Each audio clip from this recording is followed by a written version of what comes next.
guys, this is Cheeky Chipmunks coming at you with another little review. I've got Giovanni's Island to dig in today, so let's get on with this. Now, Giovanni's Island basically is it's a kind of a war film. I do love my war films, and it basically tackles a little bit after World War II, where there's a Russian force which invades this island called Giovanni's Island, where the Japanese are living. As the basic story, obviously events transpire and so on, but overall I really did enjoy this story. It's a very human story. It feels very good with the pacing. Nothing feels over exaggerated. It all flows nicely, and I like the fact it was set from kind of a kid's perspective, so you got to see their kind of side, and naive side of things, where they're trying to just get along with these kids, you know, who've come to their school from Russia, and you know, they kind of witness the hardships of the effects of someone invading, basically. And I also really liked the different kind of reactions to the characters. You know, the kids are they're just trying to get along with the other kids. You know, and I kind of see some of the members of the island who are just trying to get along and not cause too much trouble. And then you've got others who are just clearly against this Russian force and doing stuff like, obviously one is smuggling food, you know, from like emergency supplies. And things like that. So it's really good to see that they're not all just reacting in one way. They all got different reactions, much like we would. You know, if someone came and invaded, you know, people would react in very, very different ways. You know, at the end of the day, I really did, as I said, have one nitpick though with the story, maybe two. I felt like the Galactic Railroad section in the story was nice. It was quite touching. It was overdone a little bit, I'd say. They probably didn't need to mention it as much as they did, especially since there's apparently an anime of it, like a standalone anime, so that was a bit of overplay maybe. And also the fact that when you've got the uncle of the kids, for some reason, I'm not going to say why, but they want to see their father basically because they've been separated. And he says, oh, it's just a stone's throw away, right? The kids maybe take that a little bit too literally, and they go off in a blizzard to see their father. Also, they kind of, I mean, they're given a paper to say, okay, we've got to meet your father at this time. But also they kind of go Rambo on their own. And it felt a little bit forced. It felt like kids, you know, can be a bit crazy, but I get why they did it, but it still felt a bit like dumb. But that was like a small nitpick, and it didn't overall like hurt my enjoyment of the story.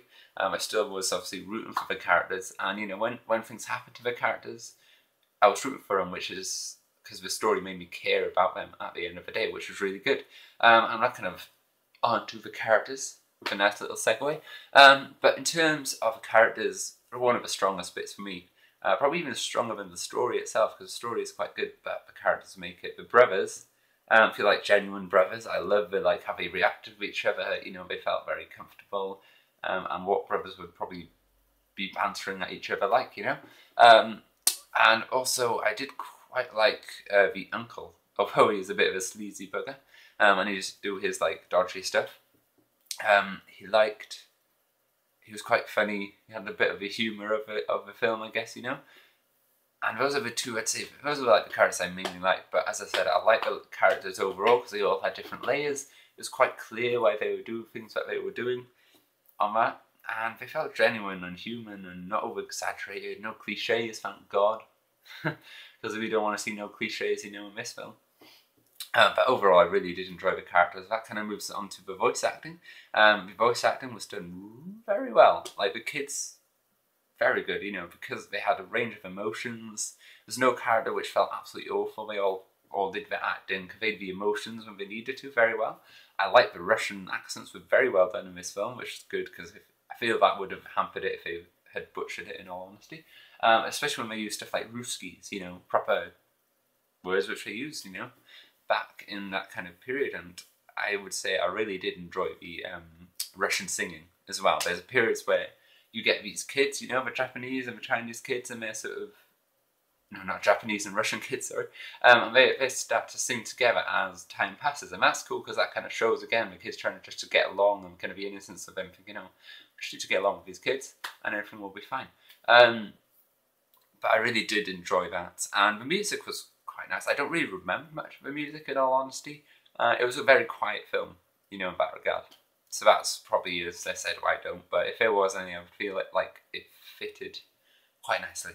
And what I really did as well, like about the characters, and kind of ties in with the story, is nothing was too black and white. They all had their moments, you know. No one felt overly evil, you know.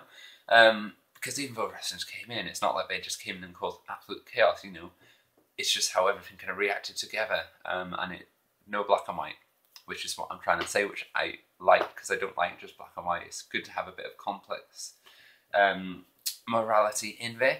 But as I said, the art and the animation of this film is very good as well. The background art was just amazing.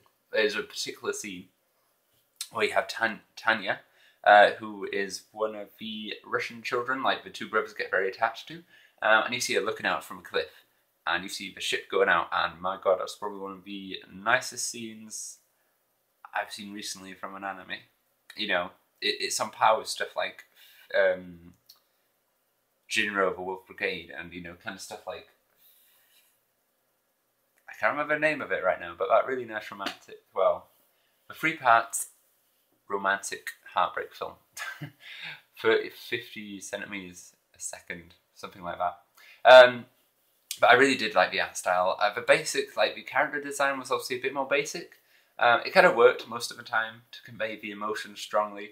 I do feel like the animation was a bit choppy with the characters sometimes, and luckily they didn't overdo the facial exaggeration, over the top faces. But you know, because it's kind of, you know, it's something I kind of accept as part of anime, and I don't mind it in the jokey scenes they were doing it, but when it got more serious, you know, the more grittier moments, I'm lucky they didn't just go like, ah, blah, blah, blah, blah. They kept a very straight face with good emotions, and it fitted very well. So overall, the animation I did like. CGI was alright. There wasn't anything really massively wrong with the CGI either in some of the scenes. So I'd give it pretty good marks as well, in all honesty, for the animation and the art. So overall, there's not many criticisms I have of this film. You know, there's maybe some bits of the story, as I was saying before, where it felt a bit stupid that the children went out in this blizzard. And maybe Galactic Railroad overused a little bit. But overall, I really did enjoy this film. A film I'd probably watch again. I feel you can just pick up on more and more as you watch it, in all honesty. And it's just a touching film about war, the effects, how these characters deal with it, and really beautiful animation and really nice music as well, and just like sound and stuff in it. So I'd definitely say buy this if you can. It's on Amazon, that's where I got it, and it's really worth the price. So that's my review, guys. Hope you enjoyed it. Keep on rocking, and if you enjoy what I do, it's great if you click the little old subscribe button. But I will see you guys later.